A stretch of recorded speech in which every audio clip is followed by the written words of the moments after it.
I never imagined that it would come to this. The sight of Max, my once sharp and fearless military dog, stumbling through the woods, his blind eyes searching for something he couldn't see. It had been years since I first met him, and in that time we had become a team. More than just man and dog. We were brothers in arms. Before we dive deeper into this story, make sure to subscribe to our channel, give us a like, and hit the notification bell so you don't miss any more heartwarming, thrilling tales about our loyal furry companions. Trust me, you won't want to miss what's coming next. Max had always been more than a pet to me. He was my partner. We had fought together side by side in countless dangerous situations, but nothing had prepared me for the day I watched him lose his sight in that explosion. I remember holding him in my arms, his blood staining my uniform. As the world seemed to stand still, the pain was too much to bear. Not just for him, but for me too.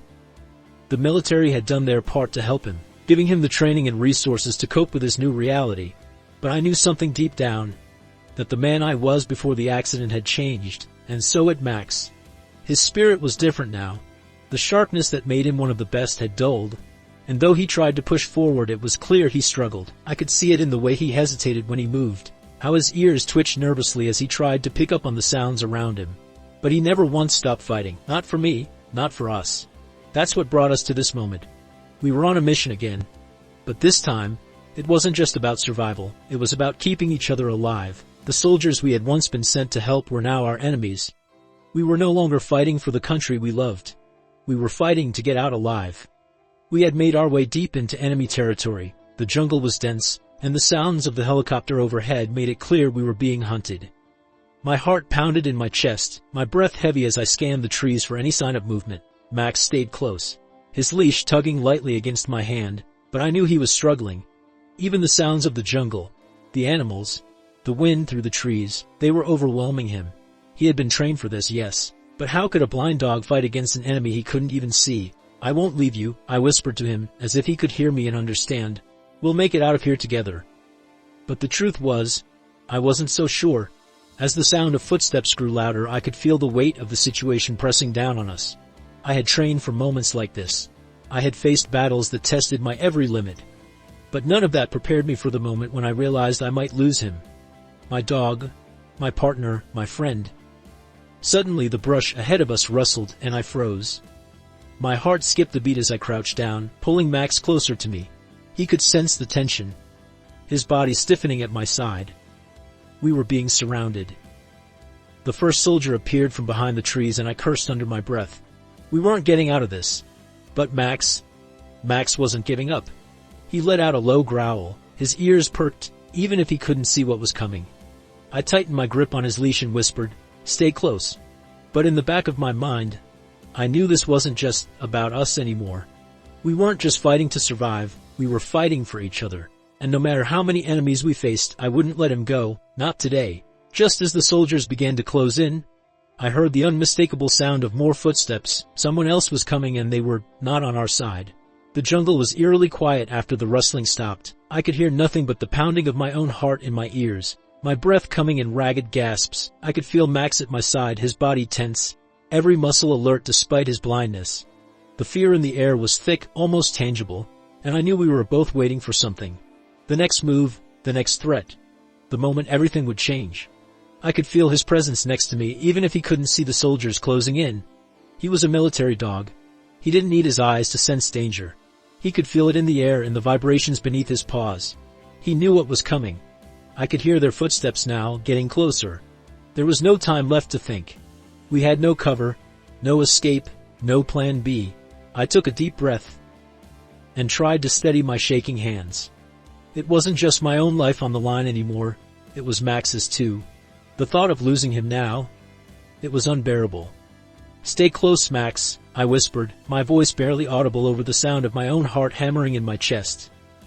I could feel him nuzzle against my leg, as if reassuring me that he was still with me. I didn't deserve his loyalty, but I would do anything to keep him safe. We couldn't let them take us, not without a fight. But what kind of fight could we put up when the enemy had the advantage of numbers and the terrain? The helicopters overhead made it impossible to hide, and the soldiers had us surrounded on all sides.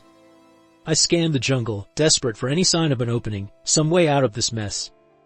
But the more I looked, the more hopeless it seemed. Then I heard something else, a noise from behind, a twig snapping followed by heavy breathing. Someone else was out there and it wasn't one of the soldiers. My stomach dropped. Could it be another enemy unit or something worse? Max's head shot up at the sound. His ears flicked, trying to pinpoint the noise. He growled low in his throat, a sound that made my spine tingle. He was always alert, always ready to fight. But this time I wasn't sure he could do it alone, not in this situation, not with everything stacked against us. The seconds seemed to stretch into hours as I waited for the next move. It wasn't just the soldiers I was worried about now, it was the unknown. The danger that was lurking just outside of our limited view. My instincts were screaming at me to run, to move, to do something. But every direction I thought of led to a dead end. "Don't move," I whispered urgently to Max. His growl softened and he settled beside me, sensing the need for quiet. I dared a glance around, trying to spot any weakness in their formation, but before I could take another step, the first soldier stepped into view, his gun aimed directly at me. For a brief moment I froze. I had trained for this. I had lived through it countless times.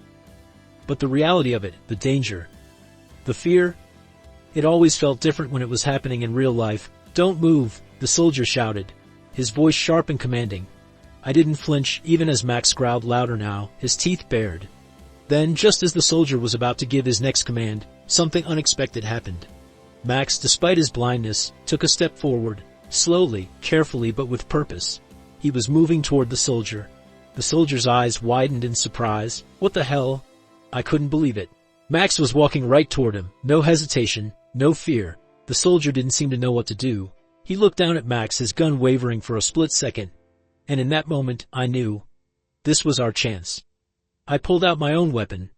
But instead of using it to shoot, I aimed for the soldier's leg, forcing him to drop to the ground. He screamed in pain. But that wasn't what mattered now. What mattered was that Max had created an opening for me, a chance for us to fight back.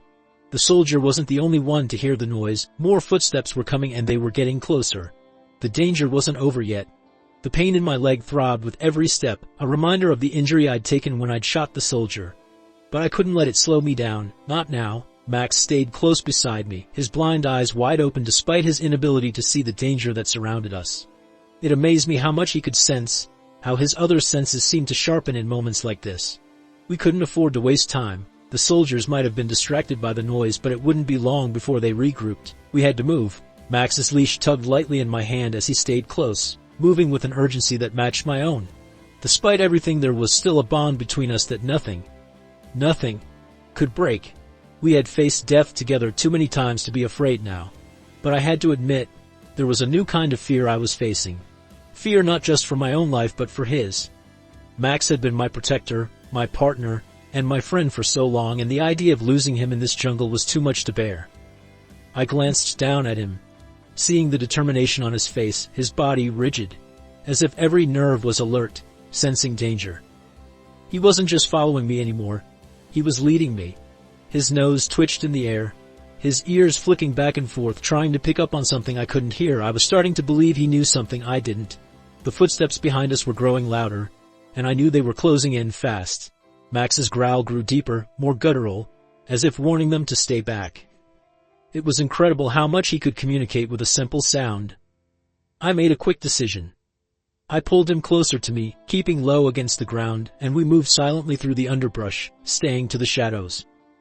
The more distance we could put between ourselves and the soldiers, the better. But then, another noise cut through the air, a voice, muffled but unmistakable. "Keep going," the voice said. It was a command, but it was different. It was almost comforting. Not the harsh bark of the soldiers, but the calm and steady tone of someone used to the chaos of war. I froze. Who else was out there? Max stopped too, his body tensing as if he recognized the voice too. He didn't growl, didn't bark. He simply stood still as if waiting for me to make the call. It wasn't long before I saw movement, figures in the distance, camouflaged by the dense foliage. I could see the weapons they carried, but their posture was different. They weren't soldiers. At least not the ones we had been running from. I couldn't believe what I was seeing. A group of soldiers from our own unit, the ones who had been sent to rescue us. But how had they found us? And why had they been so quiet, so careful in their approach? I lowered my weapon, but I didn't feel any safer. Not yet. I needed to be sure. "John," one of the figures called out. His voice was ragged, but there was a familiarity to it that I recognized. It was my old commanding officer, Sam. I stood there stunned, unable to speak for a moment. I had thought we were alone. I had thought it was just me and Max against the world, but now we weren't alone. The situation had changed, and I didn't know what to think. "Is that you?" Sam asked again, stepping closer, his face breaking into a faint smile. "I can't believe it. I thought you were done for." I wanted to trust him. I wanted to believe that help had finally arrived. But something about this felt wrong. "We need to move," Sam said, his voice urgent. "We don't have much time before the rest of them come after us." Max growled low, a clear warning, his hackles raised. I knew Max well enough to recognize when he was on edge. I wasn't sure what to do. It felt like an opportunity, but it also felt like a trap.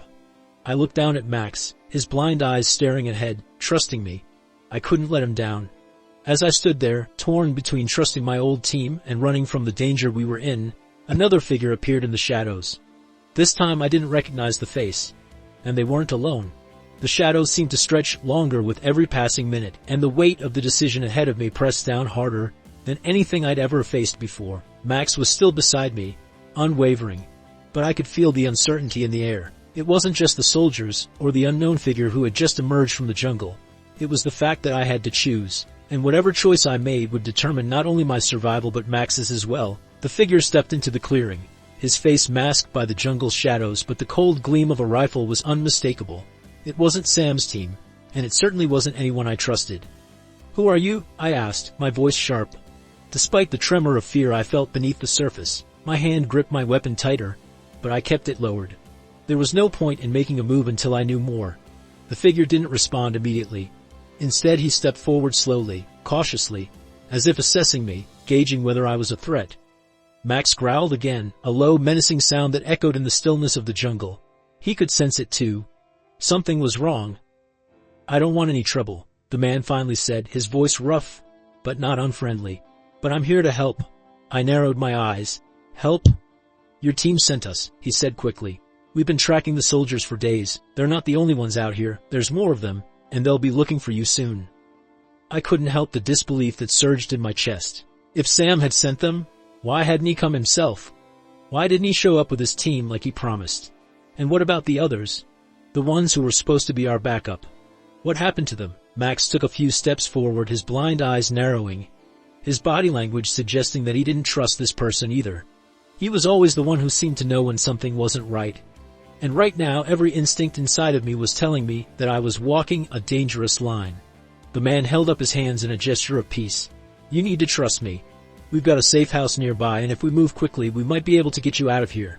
But we have to go now." I hesitated. The thought of moving up, getting away from the soldiers and the danger was tempting. But there was something unsettling about the situation. It felt like a trap, like we were being led into a corner we couldn't escape from. I looked at Max, and for a moment, it was as if we shared a silent understanding. Max had never failed me before, never steered me wrong. His instincts were too sharp. If he didn't trust this guy, then I couldn't either. But the thought of staying here, waiting for the soldiers to close in on us, or worse, being caught in an ambush, was almost more terrifying. "How do I know I can trust you?" I asked, my voice low but firm. The man's face didn't betray much. He just stood there, staring back at me, calm. "You don't? But you don't have much of a choice, do you?" Max growled again, this time louder. My heart skipped a beat. It wasn't just the uncertainty that made him react this way. There was something else in the air, something darker. The tension between us all was palpable, and I could almost feel the noose tightening around us. I glanced around, knowing that the soldiers could be on us at any second. The jungle was eerily silent, like the calm before a storm. There was no time for second-guessing, no time to weigh the pros and cons. We had to make a decision, and we had to make it now. As I opened my mouth to speak, there was a sudden loud crash from behind us, the sound of branches snapping underfoot. The soldiers, they were getting closer, and they weren't alone. The sudden crash of branches behind us was enough to make my heart leap into my throat. I whipped around, instinctively pulling Max closer to me. His body was tense, every muscle coiled, ready for action. It was clear now. Whatever I had thought, whatever choice I had made, it didn't matter anymore. The soldiers were here, and they were close. The jungle that had once seemed like a sanctuary now felt like a cage. its dense trees and underbrush closing in on us from all sides. Max's growls were low, almost a whisper of warning, but they were enough to send a chill down my spine. We weren't alone, and the figure in front of us wasn't who he claimed to be. I turned to the man, my finger tightening on the trigger of my weapon. "What the hell is going on? Who are you really?" I demanded. My voice steady but low, full of suspicion. The man had been calm before, but now I saw the flicker of fear in his eyes. He raised his hands in surrender. "I'm not here to hurt you, but they are." He gestured toward the crashing sounds coming closer, his expression shifting from calm to panic. "You need to run, now." I didn't have time to argue. I grabbed Max's leash and started pulling him toward the dense trees, my heart pounding in my chest. My mind raced as I tried to process what was happening. Had we been betrayed? Were the soldiers after us? Or had they simply been caught in the same trap? I felt the weight of responsibility pressing down on me more than ever. I couldn't let Max down. He had saved my life countless times, and now it was my turn to do the same. I had to protect him at all costs. As we dashed through the thick underbrush, the man's voice echoed behind us. "You don't understand. They know where we are. They're coming for you, and for him." My thoughts scrambled. Who was he talking about? Was it me or Max they wanted? The idea of anyone targeting my dog, my partner, made my blood run cold. Suddenly a sharp crack sounded from ahead. Another figure. This time I recognized the silhouette instantly. Sam, my commanding officer, my old friend. He was standing there, a rifle in hand, staring us down with an expression I couldn't read. "Sam!" I shouted, running toward him, desperate for answers. "What's going on? We need to leave now." But Sam didn't move. He didn't speak. He just stood there, staring at me with those cold, calculating eyes. I stopped in my tracks, confusion washing over me. This wasn't the man I had fought alongside. This wasn't the man who had always had my back. "Sam," I said again, my voice quieter now. "What the hell is going on?" He stepped forward, slowly, deliberately. His eyes flicked to Max and then back to me. "It's over, John," he said flatly. "The mission's over." I felt a chill run down my spine. "What do you mean it's over? We're still alive. We can still make it." His lips curled into a half-smile, but it wasn't the reassuring smile I remembered. "No, John," he said, his voice growing darker. "You don't get it. They're not after us anymore. They're after you. They know everything." I stared at him, trying to process what he was saying. Max whined softly beside me, sensing my hesitation. But I couldn't tear my eyes away from Sam. "What are you talking about? What do you mean they're after me?" "I was never your friend, John," Sam said, his voice dropping to a whisper, as if it were some dark confession. "I was sent to make sure you didn't get away. And Max? He's just a liability." The words hit me like a ton of bricks. Betrayal. I had been betrayed by the one person I thought I could trust, the one person who had always been by my side, the one who had sent me into this nightmare. Max's growl deepened, his body going stiff, his instincts kicking in. He wasn't just sensing danger. He was sensing the truth. And now, so was I. Before I could react, Sam raised his rifle, pointing it directly at me. Max lunged forward, his teeth bared, but I couldn't move fast enough. The world seemed to freeze in that moment, every second dragging on forever. The world seemed to stand still. Sam's rifle was pointed directly at me, but there was no fear in my chest, only a deep, bone-crushing sense of betrayal. Max's growl, low and constant, echoed through the clearing. And I could feel the tension in his body, every muscle taut as he prepared to spring into action. Sam's face remained unreadable. "You don't understand, John. This is bigger than you. This is bigger than all of us." I shook my head, the weight of his words sinking in. "I don't care about your game, Sam. I care about Max. I care about getting out of here alive."